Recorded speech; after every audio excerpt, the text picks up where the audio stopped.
I'm Sharon, and I've always tried to be the responsible one in the family. At 28, I built a decent career, live in a nice rental apartment, and try to make sensible decisions. My sister Kate, who's 2 years younger than me, is, well, let's just say we're very different people. Growing up, it wasn't easy being the older sister. My parents always seemed to find fault with everything I did, while Kate could do no wrong. When I got straight A's in high school, they'd say that's expected. But when Kate got B's, they'd throw her a celebration dinner. When I started my first job at a local cafe at 16, they criticized me for not focusing enough on school. But when Kate spent her summers lounging by the pool, they'd say she needed her rest. So when our parents' 30th wedding anniversary was approaching, I was determined to give them something special. Mom had always dreamed of visiting Italy. She'd spend hours watching Italian cooking shows, trying to recreate the recipes, and talking about the beautiful architecture and rich history. I knew it would be the perfect gift, a fully paid trip to Italy, staying at a luxury hotel, with guided tours and everything included. I was finishing up the booking details when my phone rang. It was Kate. "Hey sis," she chirped in that fake sweet voice she uses when she wants something. "So, what are you getting Mom and Dad for their anniversary?" I hesitated for a moment, but decided to be honest. "I've arranged a trip to Italy for them. Mom's always wanted to go, and..." "Oh my God," Kate cut me off with a laugh, "you're so predictable. I knew you'd do something boring like that. What are you getting them?" I asked, trying to keep my voice neutral. "Oh, it's a secret," she said smugly. "But trust me, they're going to absolutely love it. Way more than some boring old trip." And with that, she hung up. I just shook my head.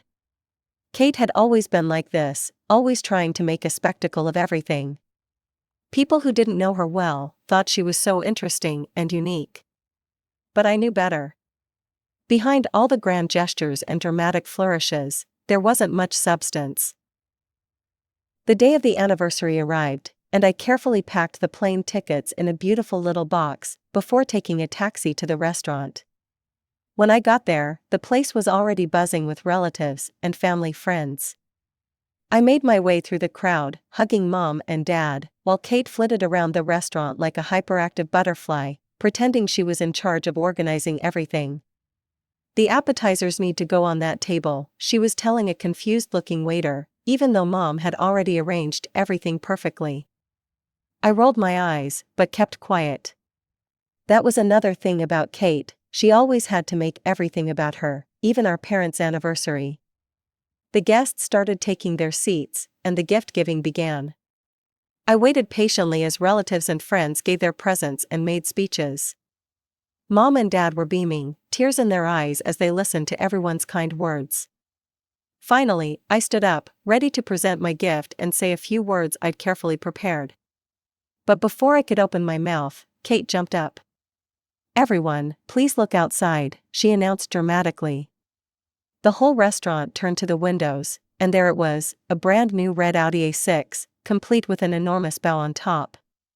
My stomach dropped as Kate made her grand announcement. "Mom, Dad," she said, her voice carrying across the suddenly silent restaurant. "You deserve nothing but the best. This is my gift to you."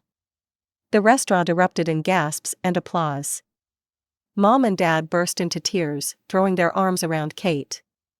"Oh, sweetie, it's incredible," Mom sobbed. "We can't believe you did this."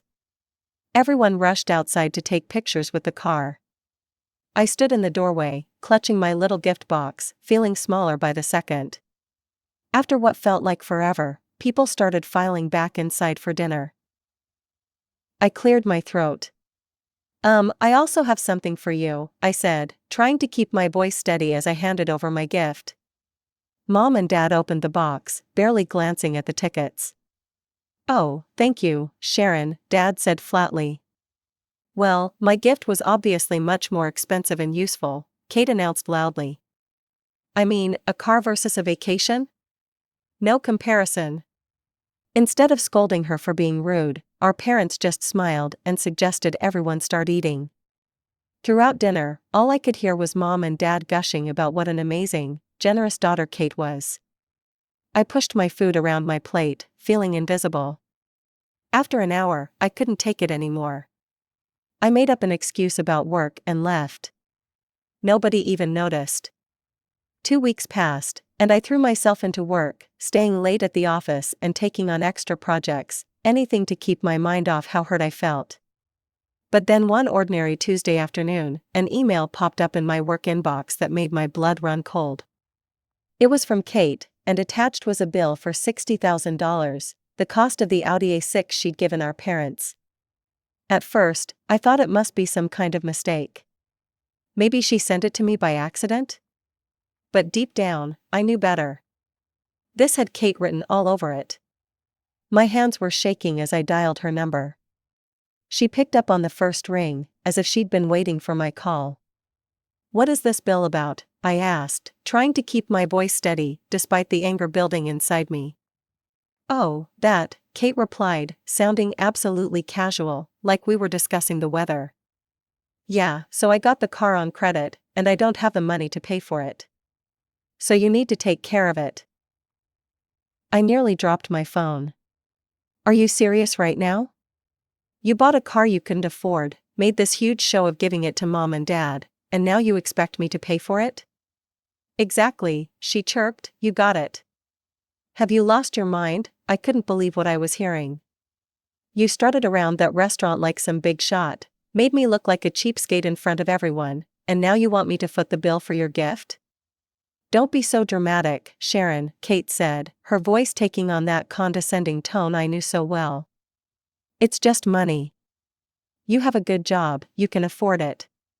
"No," I said firmly, "absolutely not. This is your mess, Kate, you clean it up." I hung up before she could respond. The call started immediately. Every few minutes, my phone would light up with Kate's name. When I didn't answer, the texts began flooding in. "You're so selfish. I can't believe you do this to your own sister. Please, Sharon, I'm begging you. The bank is breathing down my neck. You've always been jealous of me, haven't you? Mom and Dad will be so disappointed in you." I turned my phone off and tried to focus on work, but it was impossible. By the time I left the office that evening, I had over 50 missed calls and nearly 100 text messages from Kate. But the real surprise was waiting for me at my apartment building. There was Kate, sitting on the steps, mascara streaked down her face from crying. She jumped up as soon as she saw me.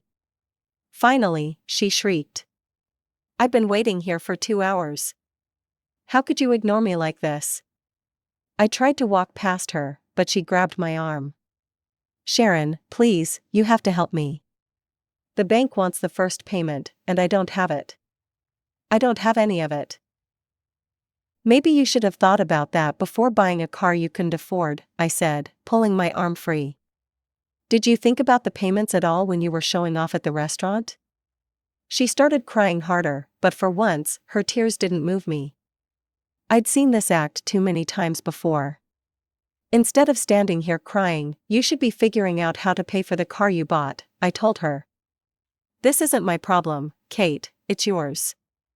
She screamed in frustration and stormed off, leaving me finally able to enter my building in peace. But I knew this wasn't over. Not by a long shot. The next day, as I was finishing up at work, my phone rang. This time it was Mom, and her voice was stern. "Sharon, we need to have a serious talk. Come to the house after work." I could already guess what this was about, but I went anyway. When I arrived, the scene was exactly as I'd expected, Mom and Dad sitting in their usual spots in the living room, looking grave, while Kate sat between them, playing the role of the victim to perfection. "Your sister told us everything," Dad began, his voice heavy with disappointment. "We don't understand why you're refusing to help her." I looked at each of their faces in turn, unable to believe what I was hearing. "Are you serious? Kate buys a car she can't afford, makes this huge show of giving it to you, and now I'm the bad guy for not wanting to pay for it?" "Family helps family," Mom said firmly, as if she was quoting some universal truth. "Kate made a mistake, but..." A mistake? I interrupted. A mistake is buying the wrong size shoes.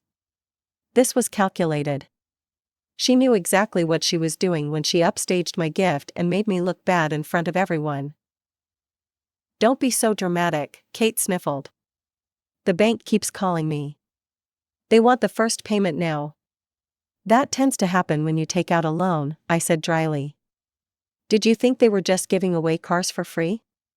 Mom stood up then, and what she did next knocked the wind out of me. She walked to her purse, pulled out the tickets to Italy I'd given them, and thrust them at me. We don't want gifts from someone who could be so cruel to their own sister, she said coldly.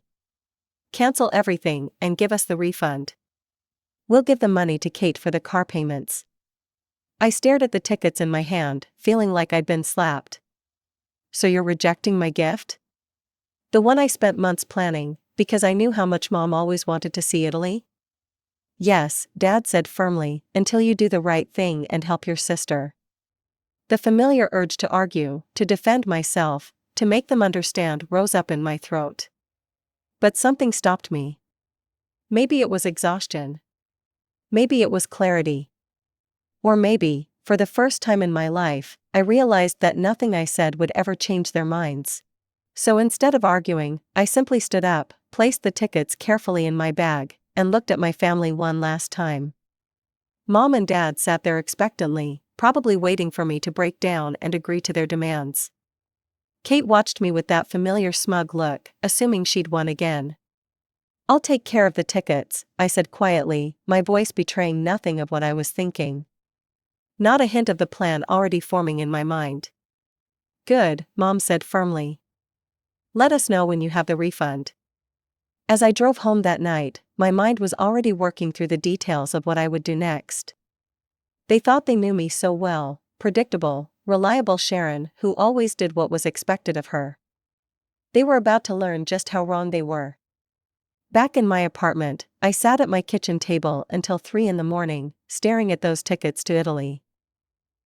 All those hours I'd spent planning the perfect trip, researching the most beautiful hotel in Rome with a view of the Colosseum, arranging private cooking classes in Florence, scheduling wine tastings in Tuscany. I'd even arranged for a local guide to take them to hidden restaurants that tourists never find. It was supposed to be Mom's dream come true. Now it would be something else entirely. When the sun came up, I hadn't slept a wink, but my mind was crystal clear. I called the travel agency the moment they opened. Hi, I need to cancel a vacation package to Italy, I said, my voice steady. Everything, flights, hotel, tours, all of it. The agent was very understanding and processed everything quickly. Within an hour, I had confirmation that the full refund would be deposited into my account within 3 to 5 business days. I moved it to a separate savings account as soon as it arrived. Not a penny would go to paying for Kate's car. I was making coffee when my phone rang. Mom's name flashed on the screen. Have you gotten the refund yet? She demanded without preamble. I took a slow sip of coffee before answering. Yes, I've canceled everything. Good, transfer it to me right away. Kate needs to make the first payment by Friday. No. The silence on the other end of the line was deafening. What did you just say? Mom's voice had that dangerous edge I remembered from childhood. I said no, I'm not giving you the money. How dare you, she exploded. You selfish, greedy girl. After everything we've done for you. Your sister is drowning in debt, and you're sitting there counting your money like some sort of miser. Kate chose to buy a car she couldn't afford, I said calmly. That's not my problem. You're irresponsible, you're heartless. You've always been jealous of your sister. I can't believe I raised such a selfish child. I ended the call mid-rant and blocked her number. Then I blocked Kate's number too, for good measure. The next morning, I woke up to my social media notifications exploding. Mom had posted a long message on Facebook. With a heavy heart, I need to share something that's breaking my family apart. My oldest daughter Sharon has shown her true colors. When her beloved sister Kate found herself in difficult circumstances and needed help, Sharon turned her back on family. She's hoarding money while watching her sister suffer. I never thought I'd have to make something like this public, but I'm at my wit's end. My youngest daughter is facing such hardship, and her own sister refuses to help. Please pray for Kate during this difficult time, and pray that Sharon's heart softens. The comments section was a dumpster fire. I can't believe anyone could be so cruel to their own sister. Family should always come first. I always thought Sharon seemed stuck up. What kind of person abandons family in their time of need? I read through every single comment, my blood pressure rising with each one. The narrative Mom had crafted was masterful in its manipulation. Poor Kate, the victim of circumstance, and me, the heartless villain hoarding my wealth while she suffered. That's when something inside me snapped. Years of being the family scapegoat, of watching Kate get away with everything while I was criticized for breathing wrong, it all came to a head. I opened my laptop and started typing. Since my mother has chosen to make private family matters public, let me share the full story that she conveniently left out of her post. At my parents' 30th anniversary celebration, I gave them a fully paid luxury trip to Italy, something my mother had always dreamed of. My sister Kate showed up with a brand new Audi A6, making a grand show of presenting it as her gift. What nobody knew was that she had bought it on credit with no means to pay for it. 2 weeks later, she demanded that I pay the $60,000 bill for the car. Yes, you read that right, she wanted me to pay for her gift. When I refused, my parents sided with her. They returned my gift and demanded I give them the refund money to pay for the car that Kate bought just to show off and upstage me at their anniversary. Don't believe me? Here are the receipts. I attached screenshots of everything: Kate's email with the $60,000 car bill, her text messages demanding I pay for it, her threats when I refused, my parents' messages demanding I give them the refund money, Mom's voicemail calling me selfish and irresponsible, the complete trail of manipulation and emotional blackmail. The response was immediate and overwhelming. The tide of public opinion turned so fast it gave me whiplash. Oh my God, she bought a car she couldn't afford just to show up her sister? What kind of person demands their sister pay for their gift to someone else? Those poor parents, my foot, they're enabling this spoiled brat. Sharon, honey, I am so sorry we jumped to conclusions. Your sister needs professional help. I can't believe your parents returned your thoughtful gift to enable your sister's irresponsible behavior. Within 20 minutes, my Aunt Linda, Mom's best friend since college, commented, "Mary, I love you, but this is shameful behavior. You've always let Kate get away with murder while holding Sharon to impossible standards." I bit my tongue for years, but not anymore. The comments kept flowing in, each one more supportive than the last. People began sharing stories of their own experiences with entitled siblings and enabling parents. My post had touched a nerve. 15 minutes later, Mom's original post disappeared. She sent me a text from a different number: "How dare you air our dirty laundry in public?" I couldn't help but laugh at the irony as I blocked that number too. In the weeks that followed the social media showdown, the family split into two distinct camps. My cousin Rachel called to tell me that a massive argument had broken out in our extended family group chat, with most relatives firmly on my side. She kept me updated on all the drama I was missing by blocking everyone. But the most interesting news came from my Uncle Steve, who still talked to both sides of the family. He told me that my parents had been forced to dip into their retirement savings to make the payments on Kate's car. They'd apparently tried to return it to the dealership, but the contract Kate signed had no return clause. "Your dad had to pull $30,000 from his 401k, Uncle Steve said during one of our weekly phone calls. "They're trying to keep it quiet, but they had to pay the penalties for early withdrawal and everything. Your mom's furious about it, but here's the kicker, they're still blaming you." "Of course they are," I said, feeling oddly detached from it all. "How's Kate handling it?" "Oh, she's playing the victim card for all it's worth. Keeps telling everyone how traumatized she is by your betrayal and how she never thought her own sister would destroy the family like this. But nobody's buying it anymore." Your post opened a lot of people's eyes. The fallout wasn't limited to just our family. Kate's carefully cultivated image as the fun, spontaneous sister who lived life to the fullest had taken a serious hit.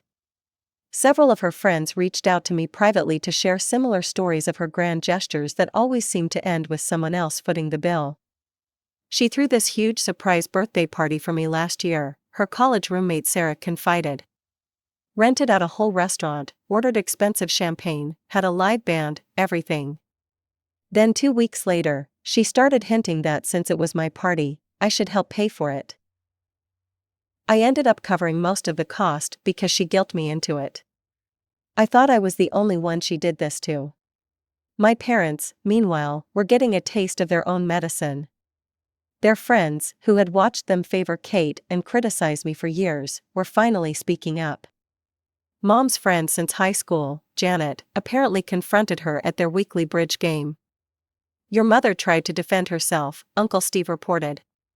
Said they only helped Kate more because she needed it, while you were always so independent.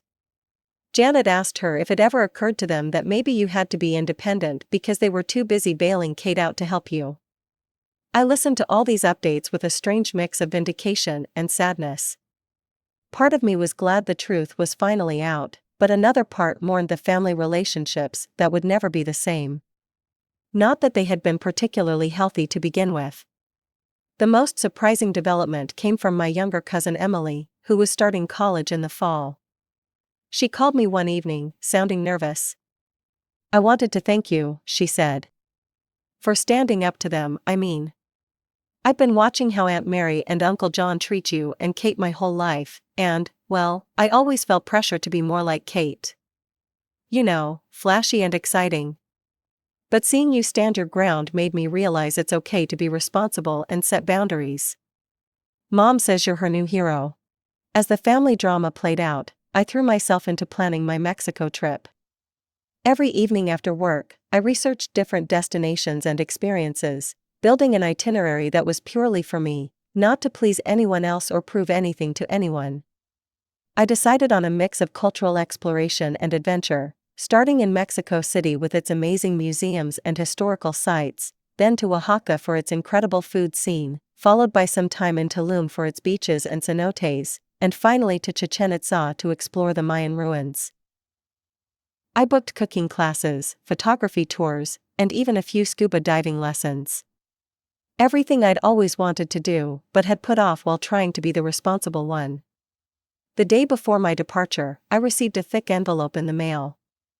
Inside was a card signed by over 20 relatives, including Grandma Rose, all wishing me an amazing trip. They'd also included old family photos I'd never seen before, pictures of me as a child, times when I'd achieved something or helped someone, moments my parents had overlooked in their focus on Kate. Aunt Linda had written a note, "We should have spoken up sooner, but we're so proud of you now." I packed those photos in my suitcase along with my new camera and hiking boots. As I was doing my final check of my apartment before heading to the airport, my phone rang. It was a number I didn't recognize, but I answered anyway. It was my mother. Sharon, her voice sounded older somehow. I heard you're going to Mexico. Yes, I replied, keeping my voice neutral. I'm leaving tomorrow. There was a long pause. Your father and I have been talking, she continued. All this with Kate and the car, it's opened our eyes to some things. We're making her go to financial counseling. And, well, I know it's too late, but I'm sorry about Italy. You put so much thought into that gift, and we just threw it back in your face. Yes, I said simply, you did. Another long pause. Have a good trip, Sharon, be safe. And maybe when you get back, we could have coffee? Just us? I thought about it for a moment. Maybe, I said, I'll let you know when I'm back. After we hung up, I sat on my packed suitcase and let out a long breath. It wasn't forgiveness, not yet. But it was something. A crack in the wall, a possibility of change. Whether anything would come of it remained to be seen. The next morning, as my plane took off toward Mexico, I thought about how differently everything had turned out from what I'd planned. I'd wanted to give my parents their dream trip to Italy, and instead ended up taking my own dream trip to Mexico. I'd tried to keep the peace in the family, and ended up causing the biggest upheaval in our family's history. I'd spent my whole life being the reliable, predictable one, and had finally done something completely unexpected. My phone buzzed with a message from Rachel. "Have an amazing time. Can't wait to hear all about it. By the way, Kate's car got repossessed yesterday. Karma's real." I smiled and turned off my phone. Kate's drama, my parents' issues, the family complications, all of it could wait. For the next 2 weeks, I had ancient ruins to explore, beaches to walk, food to taste, and photographs to take. For the first time in my life, I was putting myself first. And it felt absolutely right.